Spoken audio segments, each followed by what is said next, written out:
Hey, everybody.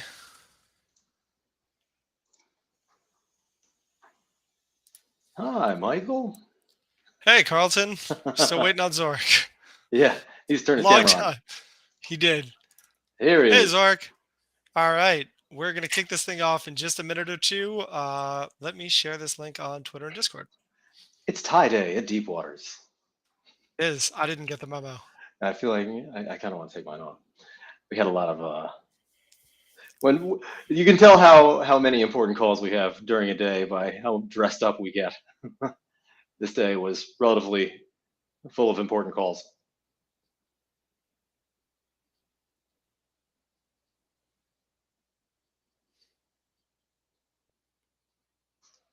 Michael has left office.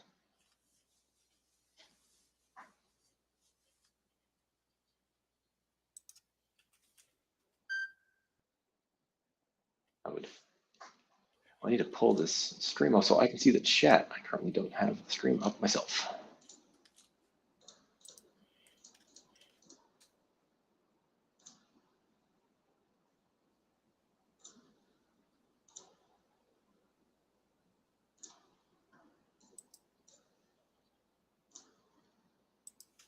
There we go. We are here. Gonna.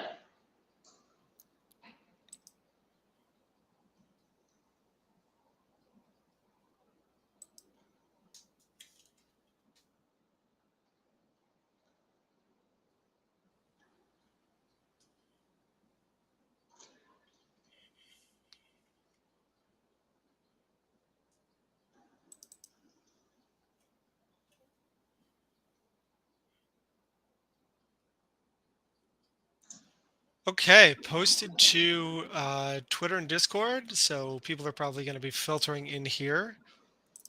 Welcome everybody. The purpose of this call, we're going to have these at least every 2 weeks to answer questions from the community, as well as talk about whatever is interesting and exciting happening in the world of Web3, or for ourselves at the time. And obviously, there's a lot going on at the moment that we're looking forward to talk to.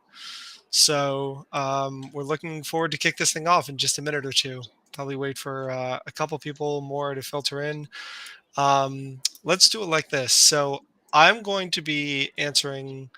I'm going to be watching the chat, both in Discord and in YouTube. So if anybody has any questions, please don't hesitate to ask in the YouTube chat, and I will throw those to Carlton and Zork.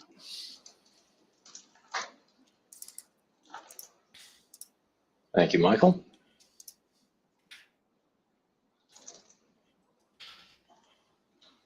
All right, you guys want to do this? Yeah, sure. Let's kick this thing off. So let's start out before we get to the subject of the day, which is going to be the recent enforcement actions against a number of different individuals and companies many of you are going to be familiar with. Let's hit the questions from Discord. So first, let me jump on here. We have a question from SLNC SMR. When will you That was provide liquidity? you're asking the question from last week, by the way. I am? Yes, that's from 3-9, from 2 weeks ago, I should say. You are correct. I am. Well, actually, that is probably an appropriate question because we might have a little bit better of an answer that about that now than we did last week. So, Sorek, you want to talk about liquidity? That is fair. Certainly. So we continue to work through issues with our market makers. GSR actually agreed to double their liquidity. Let's see how that works out. We can continue.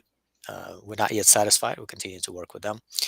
And System 9 on our exchange is moving forward to unlocking the full liquidity and spread powers. There are some things, some functionality that they would like us to provide through our API as well. So give us another, I suppose, week on that. You should see a lot more excitement in that department. The spread is already getting quite a bit better. Okay. We do have a question from John Codes. What are the plans for this month going forward in terms of marketing and driving growth on the exchange and the native token? So we legally cannot say anything about the our token as we discussed last week, unfortunately, as much as we would love to. But I can address some of the things that we have upcoming to drive growth to the platform. As many of you may have noticed, we have not launched into our promotional campaigns yet. We're still putting our launch features into place. We're still in the process of building those. So please hold tight if you guys have been wondering why we haven't been all over the front page. This is why we haven't been leveraging our influencers yet. So we have, I know a lot of you have been waiting to do a bunch of promotion for us. One of the reasons why is we're currently in the process of building a referral program.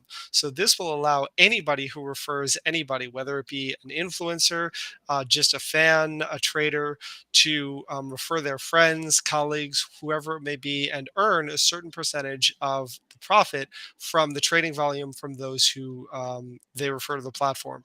So that's going to be done in just a couple weeks now. Expect to see that. We also have a rebate program where you can actually get paid to market make on the platform. Effectively, any individual traders, from the smallest retail traders to the largest market makers, will be able to operate under the same rules that the largest market makers do on many other exchanges. We're really excited to share that with you and show you the details. Can't quite talk to you more about that right now. But the last is that we mentioned last time as well. We are going to have a trading contest on the live exchange, actually, a number of trading contests. The first of those is going to kick off hopefully in the next 3 to 4 weeks now. So there are a whole bunch of things upcoming. You're going to see a whole bunch of promotion, and please, so hold tight. And you're absolutely right to question why you haven't seen a lot of that yet. And it's just we want to make sure we have our feet under us and everyone gets excited. So actually, we might be able to do a little bit more promotion of the rebates. Carlton, you want to talk a little bit about what we're building? Yeah, sure. So another feature that we're going to be rolling out in the coming weeks is the rebate incentives. So rebate incentives are normally something that you see very large designated market makers get on centralized exchanges. Oftentimes they'll get 1 to 2 basis points of rebates. So if they place a maker order, so in other words, a limit order that actually hits the books that doesn't take out an existing order, then that leads to a 1 to 2 basis point rebate. What we're going to do is we're basically going to give that to effectively everybody. Not quite all orders, but almost all orders. So any order that gets placed and hits the books, that is for over $100. Again, has to be a maker order, so can't take existing liquidity off the books. That is then eligible so long as you pay your 2 basis point maker fee in WTR, you get a 4 basis point rebate in USDC. So now, if you'll remember, the platform considers WTR to be worth 70 cents at all times for the purposes of paying fees. So depending on where WTR is trading, you can actually get a much better maker fee rebate. So, it effectively on paper is, 2 basis points are the fee, and then you get a 4 basis point rebate. So it's -2 basis points is the total effective fee, but it can actually extend to -4 basis points depending on the price of WTR at the time.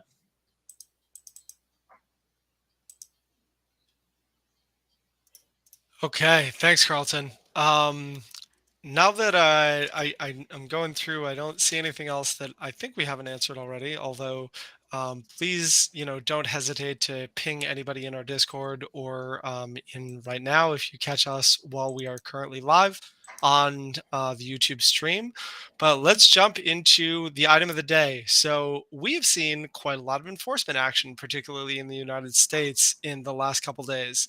The SEC has filed subpoenas or letters of intent against SushiSwap, Coinbase, a number of individuals, Justin Sun, and I'm just a couple hours ago, an arrest warrant was issued for Do Kwon.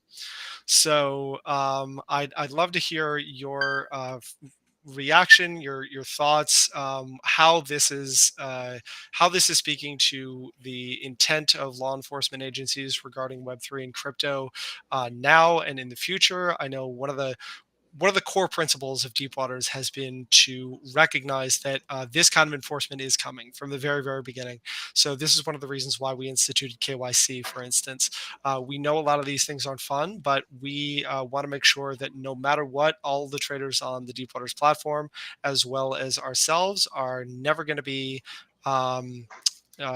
subject to any questionable legal action. So, Zork, Carlton, what are your response?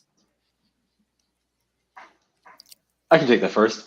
Um, so, I mean, essentially, this is something that we have viewed as very likely for a long time. Not any particular enforcement action, but just the fact that there will be more enforcement going forward. A lot of DeFi, a lot of crypto exists in a regulatory gray area of various shades, depending on what it is. And it was a question of time as to how long the regulators are going to allow that to be the case before they try to bring down the hammer. And that's what we've seen with the SEC the past few days. We certainly think that this is probably going to continue. It's not only the United States that has these kinds of rules. It's not only the United States that has aggressive regulators, although perhaps the United States, the US SEC is probably the most aggressive regulator.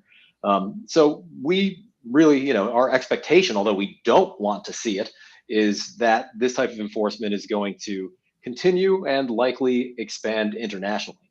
And, if that's the future that we have, then, we sort of need to take one of two approaches. That sort of makes two different approaches viable. One is, you have totally anonymous teams, you have decentralized everything, and you just try to keep everything outside the reach of regulators and the law as much as possible. That's something that's going to be increasingly difficult going forward. We see that the reach of the regulators is seemingly ever longer.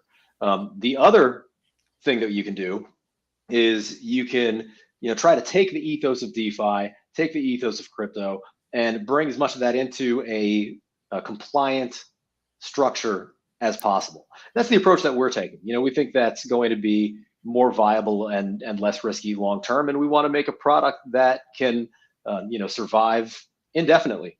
Really, we're trying to bring that a notion of trustlessness. That's really one of the core principles of Deepwaters, with its sort of decentralized validation layer that sits on top of the exchange operations. We're trying to bring that ethos of trustlessness, of fairness, to centralized and ultimately traditional finance. So I'd like to expand on that a little bit. We actually got to speak with one of the prosecutors, Financial Crimes Division in the United States, and disclose. It's no secret, but essentially they're going for the nail that's sticking up. All right, there's a lot of area they wish to cover. They wish to make examples. What we have seen right now, they're trying to hit things that are obviously wrong, such as, let's say, wash trading to bring the prices up. Uh, the consequences of this are both good and bad for DeFi. So the good part, obviously, is we will see, as investors, we will see, hopefully, less of that. This activity is obviously fraudulent. It's not serving to the community at all. Uh, I guess maybe if you're a pump and dumper or a short sentiment trader, perhaps if you're on the right side of the trade, but if you don't have inside information, it may very well backfire against you. Definitely doesn't serve long-term investors. Uh, and the bad part is that it throws shade on the entire decentralized community. The difficulty here is, if a particular project is under investigation, it ripples. It's not just a single project. After this, uh, companies that are trying to be a little bit more compliant, like Coinbase, or institutional traders that just try to invest, diversify, very likely they'll not just take that token off their list. They will take any token that they even suspect of being similar, either in the wash trading activity or in the setup or in tokenomics, or just simple association with individuals. And as we know in crypto, there's not a lot of degree of separation between owners of the projects. Um, I believe that all in all, this is going to be tighter and tighter, and this is why we made a decision to ultimately go down a very strict compliance path, because we wish for the larger institutions to view us as a safe haven, and not think twice about investing or trading on us, which is most important. Okay. Thanks, Zorik. So, do you think that there was a particular event or activity among the institutions that are being targeted that kicked this off, or has this just been a long time coming? That is very hard to say. Usually, SEC likes to have a complaint to get going, and it is likely that what we have seen as of late with, well, besides Terra Luna, the FTX, obviously, lots of pointing fingers. There could have been complaints, and that's what started. They obviously have a very wide field to choose from, but they go in for the lowest hanging fruit. Think about it, right? If you're going to spend government's money on this uh, proposition, you want it to succeed, even if it's just for your own career's sake. And here they had very clear indication of wrongdoing. So I think a lot of people in our community would agree with you. One thing that I've seen both in our community and on crypto Twitter that's worrying a lot of people is the SEC going after celebrities like Jake Paul and Lindsay Lohan, who had promoted what ended up to be effectively scam coins. Do you think that these are limited cases because the SEC believes that, or other enforcement agencies believe that these people knew these were scams? Or do you think that this is part of a larger trend where people are going to be targeted if they unintentionally promote what ends up being a scam or a rug? If I may, I'm going to go out on a limb here. I'm going to assume that the main intent here was to protect. Um, and I'm not being cynical here. A celebrity has a certain amount of power, and actually a lot of power. And not everybody does due diligence, and many people delegate that due diligence, if we're going to use a decentralized term, to celebrities. Um, so if you are a celebrity, you definitely should be more careful about the type of endorsements, particularly if they're profitable for you.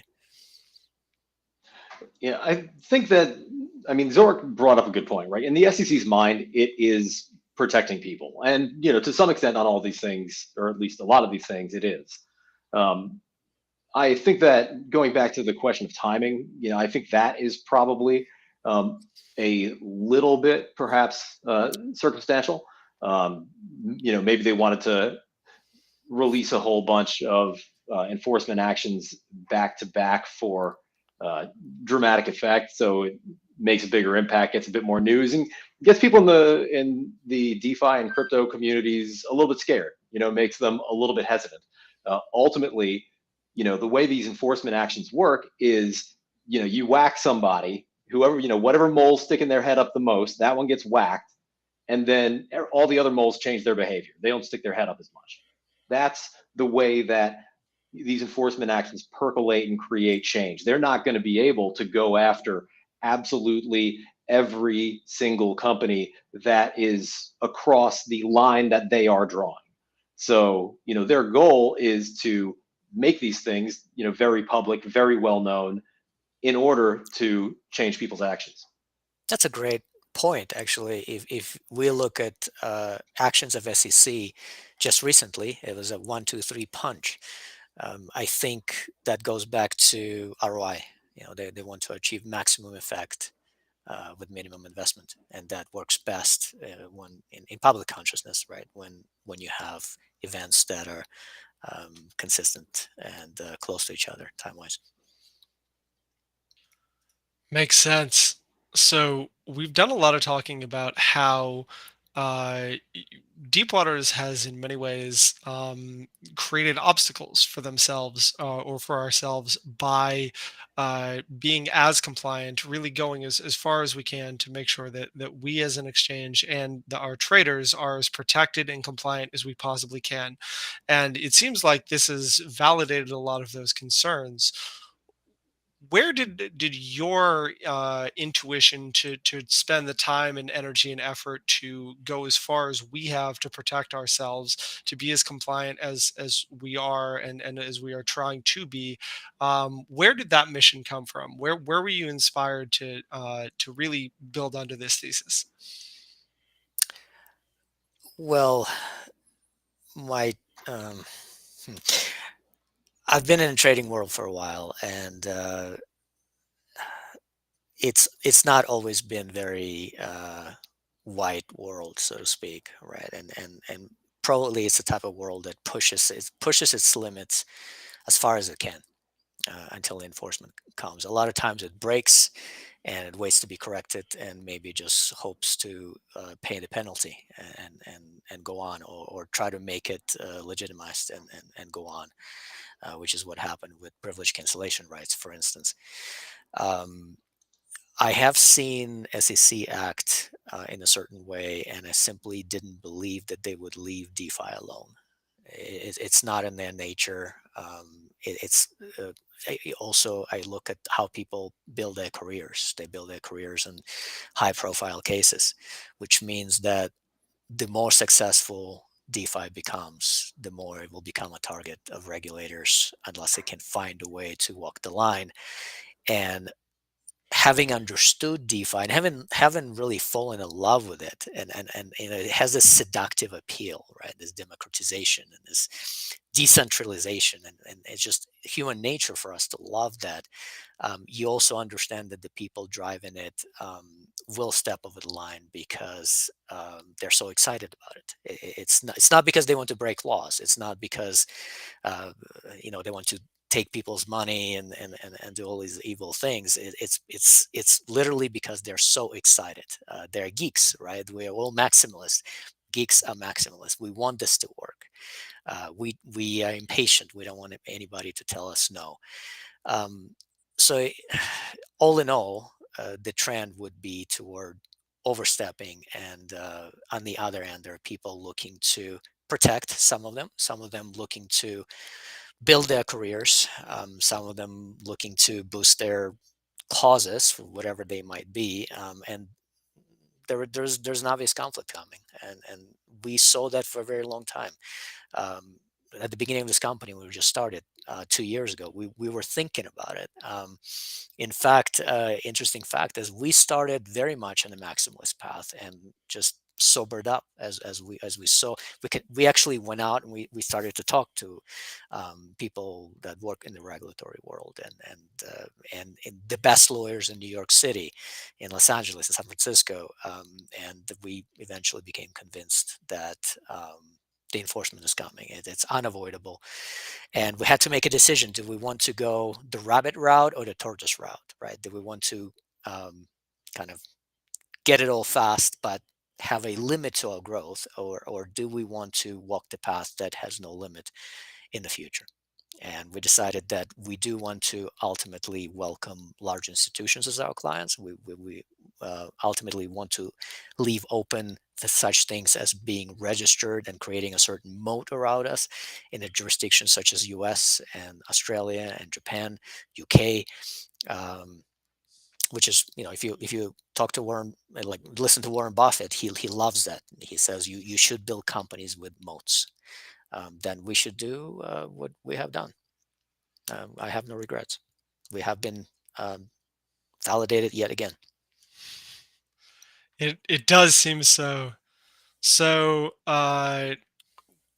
before we move off that topic, I mean, it sort of seems like what you're saying is crypto has developed a bit of a ask for forgiveness rather than permission mentality, and part of that is because the regulatory infrastructure and the laws governing digital assets just weren't in place, and part of it is just because of the speed of development, and anything that generates this kind of excitement is going to have some bad actors, no matter what it is.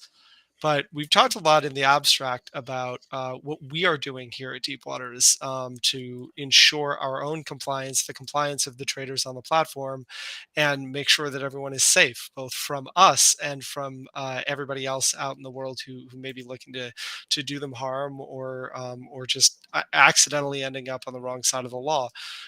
Can you speak in a little more depth about exactly what we are doing and what we have done to ensure that compliance and safety? Sure. Maybe, well, Carlton is our compliance guru. Maybe he should start. Yeah, sure. I mean, some of it's as basic as just the KYC procedures that we have in place, and we are working with our AML team. We're working with our attorneys in Europe to try to massage that and see how we can streamline that and make it as easy as we can while still ensuring that we are well within compliance of regulations. As far as protecting the users, I mean, that is sort of something we've been shouting on the rooftops from the beginning. That's not so much of a compliance thing, although we believe that regulators will really like it, as it is a technology thing. And that's simply a matter of, not giving us the right to access users' funds. These are things that you can do in the code base. You can build systems where no person has access to just go in and take stuff, right? Like, no one can just go in and take the money out of a Uniswap pool. Why should it be any different on a centralized exchange? Why should the exchange itself have access to your funds? It shouldn't. And that's just the way that we're building it, using our trusted execution environment architecture. I don't want to go too deep into the tech stuff since this conversation isn't about that. But I'm sure we will have those conversations with probably Greg Barnes, our CTO, and Greg Shaheen, our product manager, at a later time. A little bit more color here. So compliance is kind of interesting. It sounds odd, but you have to qualify for it, right? One of the difficulties with decentralization is you may not qualify for it, and that may not be a good thing for you because you may not be able to function in certain jurisdictions. So here's the issue with completely decentralized affairs. There is no point of control, and it sounds like a good thing, but there's no point of control for the government over such an entity, over such a technology. So first off, we had to make sure that we have sufficient amount of decentralization so that someone like SEC wouldn't have to think twice to designate us as being eligible for regulation. So that's where the design of the platform came from initially. But at the same time, not to throw shade on SEC, but it does not protect the users as much as we at Deepwaters wish it would. Right? There's certain things that I keep bringing up that are not good for traders, large and small. So how do we go about that? And that is where we went beyond what is required and voluntarily created a situation that wouldn't allow us to function any other way except as designed. And as it is designed, we thought we came up with the most fair design for the most fair price discovery and the most fair settlement. One question that we're getting in our chat is actually requested that we invite a speaker from Fractal to explain the KYC process and the issues that were faced during registration. I thought that we could just address that now. I mean, Zorak, I know you and I have been waist deep in this stuff the past few weeks. Right. You wanna talk a little Sure. bit about Sure. that Sure. and So why has it been so difficult for some people? Carlton and I would dedicate several hours of our day to play KYC experts and customer support representatives and Fractal liaisons. We've learned a lot, and we actually acquired a bit of empathy for Fractal as well. We can't blame them 100%. There are some difficulties, there are some issues, and we took it up with them. It's getting better. The main issue is sheer number of countries first, and also the dynamic nature of proof of addresses and what can be faked, what can be modified easily, right? So it's kind of like you have a house. How do you protect it? Let's say you have a really fancy security system, but you have a rear door that can be opened with a screwdriver. So that's the minimum.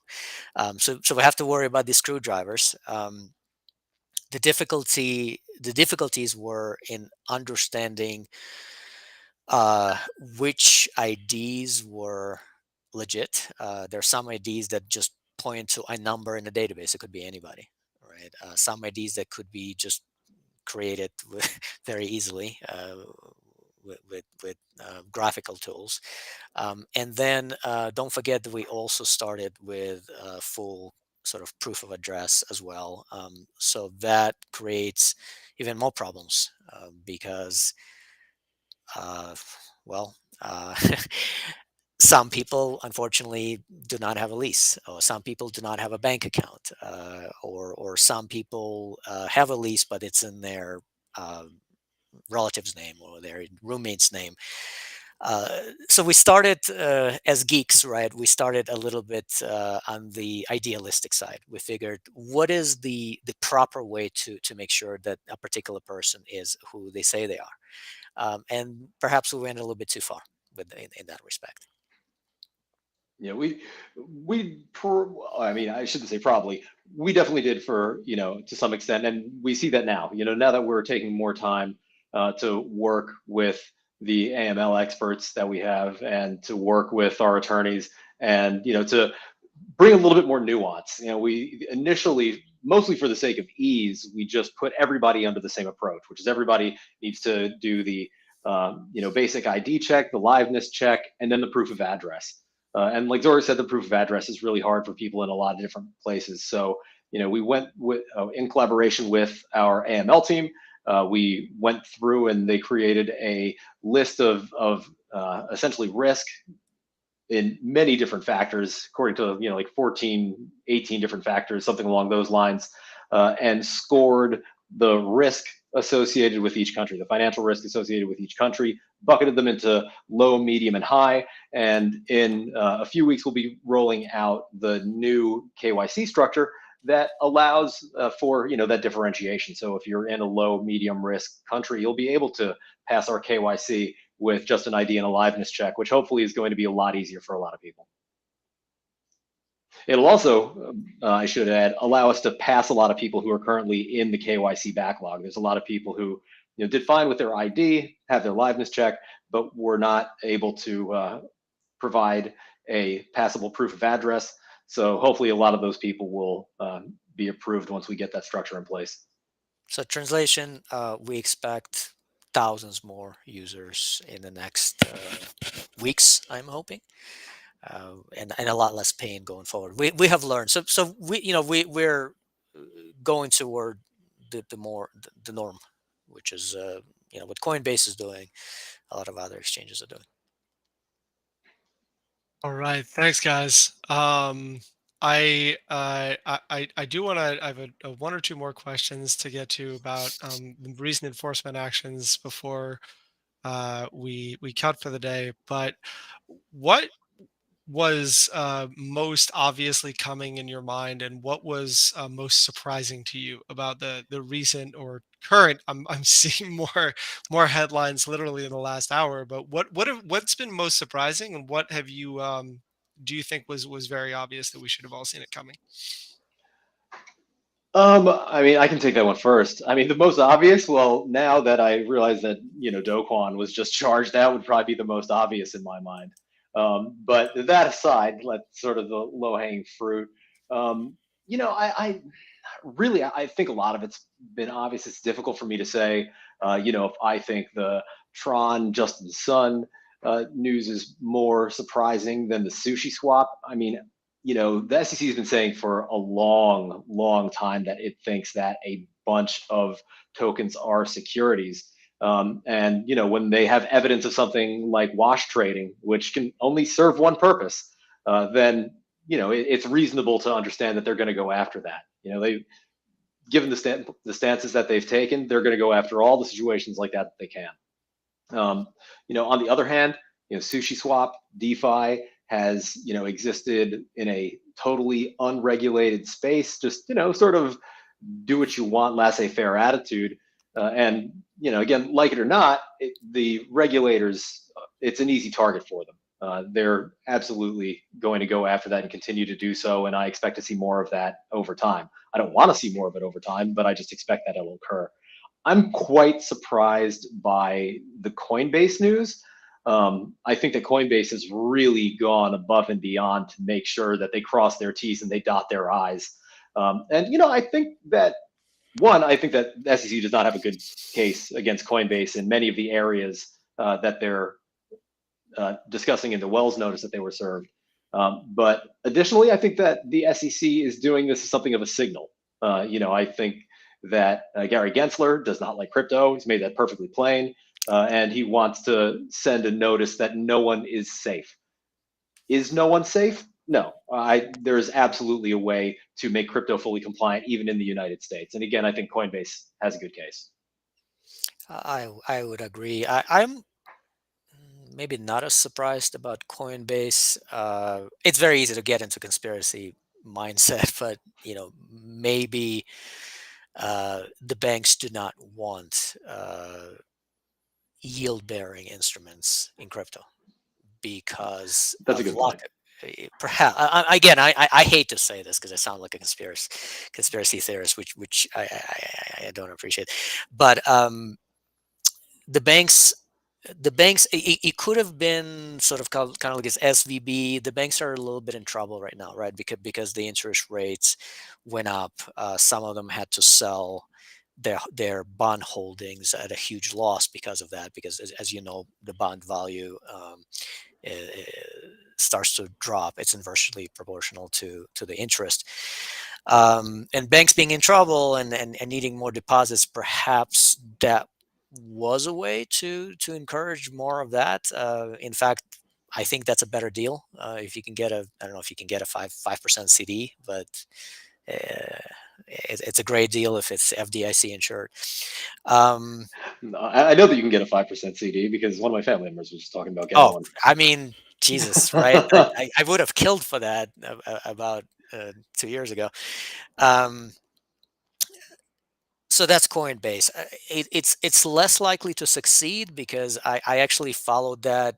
I have noticed something's coming because Coinbase started sending out these notices and emails saying that all our yield apparatus is basically staking. It has nothing to do with us. It's delegation, right? We're delegating it to somebody else. It's not us. And I'm like, oh, it's the third email they sent in a week. They're gonna get bust, and the enforcement came. But I think it's just that's more show, and I'm not sure the SEC will prevail against them. Uh, Sushi, a bit surprised there actually. Really? Well, I didn't expect it. It's just I don't know. It just Yeah, surprised me. I would have put Uniswap before Sushi just because of scale. I would have thought that they would have picked Exactly. somebody bigger than Sushi. I mean, I'm like, Sushi obviously has a huge name, why but sushi? Is it because they have less resources? Very likely sushi because they had some more shady operations and I don't know about the abuse of animals rumors. Okay, sorry, I shouldn't have said that. So yeah, I Uniswap would also has a bit more of a well-defined corporate structure as well. They're potentially easier to go after. easier So to that's another go one of the after, reasons right? why it's surprising that they chose Sushi. But on the other hand, I really hate to see that. As a big fan of decentralized finance, even though you can't tell from our designs at the moment, um, had a lot of conversations with different lawyers, right? And DAOs are not really a protection. The decentralization as it is done today in almost anything except possibly, well, definitely Bitcoin is not a protection. So we may expect additional enforcement against other protocols. Interesting. Thanks, Sorik. So the last question I have myself for you guys is, what can individual traders, yes, I saw your comment there. What can individual traders and people who are not building exchanges do to remain safe and make sure that the exchanges that they're trading on and the way that they manage their assets in their Web3 crypto assets is not going to get them on the wrong side of the law? I mean, well, I wouldn't worry about individual traders being on the wrong side of the law too much. There are probably some things that you don't want to touch if you're, just an individual that could maybe at some point get you in trouble or at least attract a lot of negative attention. I wouldn't be sending stuff to Tornado Cash. I would, stay far away from that. But aside from that, if you're an individual trader, I wouldn't worry about that too much. I would just take all of the precautions that everyone has been shouting from the rooftops from the beginning. Don't keep your assets on exchanges. Keep things in cold storage whenever possible. Just take your normal precautions. I would just caution against. TradFi also is very guilty of that. The pump and dump telegrams and other forms of like joint crowdsourced manipulation of price that can bite you. It hasn't. Well, in most cases, hasn't. We have seen some enforcement against GME activists, but be very careful with that. Okay, thanks, guys. Really appreciate anybody who showed up to ask questions and those who watch this. We are planning on doing another one of these in 2 weeks. That is going to be the first week of April. So looking forward to see you all there. Thanks so much and stay safe. Thanks, Thanks, everybody.